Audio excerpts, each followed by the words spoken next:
তো hello everyone, আজকে একটা ইম্পর্টেন্ট নিউজ নিয়ে আমরা আলোচনা করছি যে বাংলাদেশে ইউনূস গভর্নমেন্ট যে বর্তমানে যে রয়েছে তারা কিন্তু তিনি কিন্তু যে ইউএসএ তে একটা সম্মেলনে গিয়ে তিনি বলেছেন যে এই শেখ হাসিনার যে দেশ থেকে তাকে যে তাড়ানো হয়েছে বা দেশ থেকে তিনি যে পালিয়ে গেছেন তার পিছনে মেন মাস্টার মাইন্ড কারা ছিলেন, অর্থাৎ তার পিছনে ব্রেনস কাদের ছিল সেই নিয়ে তিনি কিন্তু স্টেজে সেই স্টুডেন্টদেরকে দেখিয়েছেন যারাই শেখ হাসিনার এই দলকে ক্ষমতাচ্যুত করার পেছনে সবথেকে বড় ভূমিকা পালন করেছেন। তো কি তিনি বলেছেন এবং কি কি ঘটেছে সমস্ত কিছু আজকের ভিডিওতে আমরা আলোচনা করব।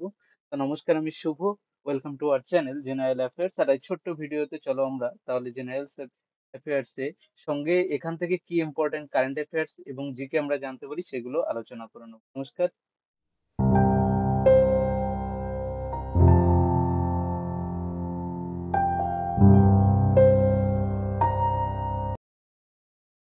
তো ফ্রেন্ডস দেখো, এই যে তোমরা প্রথমেই ছবিতে দেখতে পাচ্ছ এখানে রয়েছেন যে মোহাম্মদ ইউনূস, যে বর্তমানে বাংলাদেশের কি রয়েছেন, তিনি বাংলাদেশের হেড হেড অ্যাডভাইজার হিসেবে রয়েছে, চিফ অ্যাডভাইজার হিসেবে রয়েছেন। আর এই এই ছবি যাকে দেখছে ইনি হলেন শেখ হাসিনা, অর্থাৎ বাংলাদেশের এক্স প্রাইম মিনিস্টার। যিনি কি হলো অগস্ট মাসে তিনি বাংলাদেশ থেকে রেজিগনেশন দিয়ে তিনি ভারতে চলে এসেছেন, কিন্তু বাংলাদেশের পক্ষ থেকে বলা হচ্ছে যে পালিয়ে চলে এসেছেন এবং ভারতে তিনি শরণার্থী হয়ে বর্তমানে রয়েছেন। তো কি ইনসিডেন্ট ঘটেছিল প্রত্যেকেই জানো, বাংলাদেশে একটা স্টুডেন্ট প্রোটেস্ট চলছিল, সেই স্টুডেন্ট প্রোটেস্টের পরে সেখানে প্রচুর পরিমাণে স্টুডেন্টের মৃত্যু হয়, যেখানে পুলিশ বা স্টুডেন্টদের পক্ষ থেকে দাবি করা হচ্ছে যে শেখ হাসিনা সরকার সেখানকে অনেক পরিমাণে স্টুডেন্টদেরকে তারা গুলি এবং অন্যান্য ভাবে তাদেরকে হত্যা করেছেন। এবং তারপরেও যদি শেখ হাসিনা সরকার এই উম, এ পড়ে যাওয়ার পরেও বাংলাদেশের অবস্থা বর্তমানে স্থিতিশীল নয়, কারণ বাংলাদেশে এর পরেও অনেক হত্যা হয়েছে, যার পিছনে কারা রয়েছে তা নিয়ে এখনো কিন্তু নানান রকম প্রশ্ন উঠে আসছে। তো এই যে হাসিনা সরকার পড়ে যাওয়ার পিছনে অ্যাকচুয়াল কারণ কি, সেটাই এই নিয়েও নানান রকম প্রশ্ন কিন্তু এখনো উঠে আসছে। আর ইনি হলেন মোহাম্মদ ইউনিস, যিনি হলো বর্তমানে বাংলাদেশের চিফ অ্যাডভাইজার হিসেবে রয়েছেন, অর্থাৎ প্রাইম মিনিস্টারের যে পদটা রয়েছেন ইন্টারিম গভর্নমেন্টে বাংলাদেশে, সেই পদটাই তিনি কি করছেন, তিনি এখন বর্তমানে সামলাচ্ছেন। কিন্তু প্রাইম মিনিস্টার নয়, তিনি চিফ অ্যাডভাইজার হিসাবে। আর তিনি বর্তমানে কি একটা ন্যাশনাল গ্লোবাল ইনিশিয়েটিভ, অর্থাৎ ক্লিন্টন গ্লোবাল ইনিশিয়েটিভ যেটা হয়েছে ইউএসএ তে, সেখানে পার্টিসিপেট করেছিলেন এবং সেখানে সম্মেলনে তিনি কিছু স্টুডেন্টকে তিনি স্টেজে তোলেন এবং তাদেরকেই এই শেখ হাসিনা সরকারের পড়ে যাওয়ার পিছনে বা ক্ষমতাচ্যুত করার পিছনে মেন মাইন্ড হিসাবে বা ব্রেন হিসাবে তিনি তাদেরকে উল্লেখ করেছেন। তো কি তিনি বলেছেন চলো আজকে তাহলে এই ভিডিওতে আমরা দেখে নিই। দেখো তিনি কি বলেছেন, শেখ হাসিনা যে ফর্মার প্রাইম মিনিস্টার রয়েছেন তার পড়ার পিছনে মেইন ব্রেনস কারা রয়েছে, এই স্টুডেন্ট, অর্থাৎ যাদেরকে আমরা তোমাদেরকে এখানে ছবিতে এই দেখালাম, ঠিক আছে। তো কি হয়েছে মোহাম্মদ ইউনুস বর্তমানে কি হয়েছে যে ক্লিন্টন গ্লোবাল ইনিশিয়েটিভে যে ইউএন জেনারেল অ্যাসেম্বলি নিউ ইয়র্কে যেটা হয়েছে সেখানে তিনি কি করছিলেন, ফর্মার প্রেসিডেন্ট যে ইউএস এর অর্থাৎ বিল ক্লিনটনের পাশে দাঁড়িয়ে তিনি কিন্তু এই ক্লিনটন স্পিচ দিচ্ছিলেন এবং তখনই তিনি এই স্টুডেন্টদেরকে স্টেজে ডেকে নেন। ইন্টারিম গভর্নমেন্টের হেড রয়েছেন এবং তিনি ইন্টারিম গভর্নমেন্টের হেড যে রয়েছেন, তিনি হলো কি করেছেন, এই মোহাম্মদ ইউনুস মেহফুজ আব্দুল্লাহ নামে একজন স্টুডেন্টকে তিনি স্টেজে তুলে নেন এবং সঙ্গে আরো দুজন স্টুডেন্ট ছিলেন এবং তিনি তাদেরকে বলেন যে এই যে বাংলাদেশে যে পুরো বাংলাদেশ কাঁপিয়ে দিয়েছিল যে রেভলিউশন বর্তমানে হয়েছে, তার পিছনে মেন ব্রেন হলেন এনারা। যে মেহফুজ আলম যে একটা কোঅর্ডিনেটর রয়েছেন বর্তমানে এই স্টুডেন্ট মুভমেন্ট লিডার, যিনি বর্তমান যে যখন স্টুডেন্ট হয়েছিলেন তখন এই স্টুডেন্ট মুভমেন্টের একজন লিডার ছিলেন, যদিও তিনি এই কথা কি বারবার যখন তাকে জিজ্ঞেস করা হয় তখন তিনি এগুলো ডিনাই করেছিলেন। এবং স্টুডেন্ট এদেরকে ইন্ট্রোডিউস করে মোহাম্মদ ইউনুস বলেন যে এই যে এদেরকে দেখতে সাধারণ মানুষের মতো মনে হলো, ইয়ং বাচ্চাদের মতো মনে হলো, এরা কিন্তু তারা সেরকম সাধারণ নয়, কারণ তারাই কি করেছে, এই যে তাদের কাজ যেটা রয়েছে সেটা দেখতে পেরেছে, কারণ তাদের কাজটা পুরো দেশকে নাড়িয়ে দিয়েছে এবং সঙ্গে সঙ্গে তাদের যে স্পিচ ডেডিকেশন এন্ড কমিটমেন্ট যেগুলো রয়েছে, যে কারণে কি তারা বলেছিলেন যে আমাদেরকে আপনারা হত্যা করতে পারেন কিন্তু তবুও আমরা এই পথ ছাড়বো না, অর্থাৎ আমরা আমাদের লড়াই চালিয়ে যাব। একথা কে বলেছেন, একথা বলেছেন মোহাম্মদ ইউনুস, বর্তমান বাংলাদেশের চিফ অ্যাডভাইজার।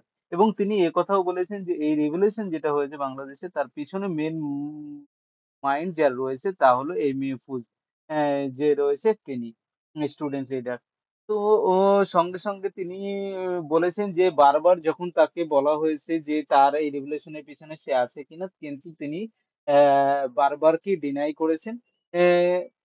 এই কারণেই তাকে কি রিকগনাইজ করা হলো, সেইভাবেই তিনি পরিচিত, এই কথা তিনি কিন্তু বলেছেন। এবং মোহাম্মদ ইউনূস তাদেরকে পরিচয় করে দিয়ে এই কথাও বলেন যে এই যে বাংলাদেশে রিভলিউশন হয়েছে তা ছিল কেয়ারফুলি প্ল্যান্ড একটা মুভমেন্ট। এবং এই তাদের লিডারশিপের মাধ্যমে তিনি বলেছেন যে এই স্টুডেন্টদের যে কোনো জায়গায়, ওয়ার্ল্ডের যে কোনো জায়গায় মানুষদেরকে তারা ইন্সপায়ার করতে পারে, এই কথা তিনি এখানে বলেছেন। তো এই নিয়ে একটা কিন্তু অনেক ধরনের প্রশ্ন আসছে যে তাহলে কারা এর পিছনে ছিলেন, সত্যি কি এনারা যারা রয়েছেন যাদেরকে তিনি করেছেন তারা কি এর পিছনে ছিলেন কিনা। এবার প্রশ্ন একটা আছে যে বাংলাদেশে এই যে ইনসিডেন্টটা ঘটেছিল সেই ইনসিডেন্টটা অ্যাকচুয়ালি কি কারণে স্টুডেন্ট প্রোটেস্ট স্টার্ট হয়েছিল। দেখো, স্টুডেন্ট প্রোটেস্ট স্টার্ট হওয়ার পিছনে প্রথম মূল লক্ষ্য যেটা ছিল সেটা ছিল বাংলাদেশের রিজার্ভেশন সিস্টেম। বাংলাদেশে যে রিজার্ভেশন সিস্টেম বর্তমানে এর আগে ছিল সেখানে 30% রিজার্ভেশন দেওয়া হচ্ছিল কি চাকরির ক্ষেত্রে কাদেরকে, যারা হলো 1971 সালে যে যুদ্ধ হয়েছিল, অর্থাৎ বাংলাদেশ যখন স্বাধীন হয় সেই স্বাধীনতার সময় যারা মুক্তিযোদ্ধা ছিলেন তাদের ফ্যামিলিকে এটা কিন্তু দেওয়া হয়।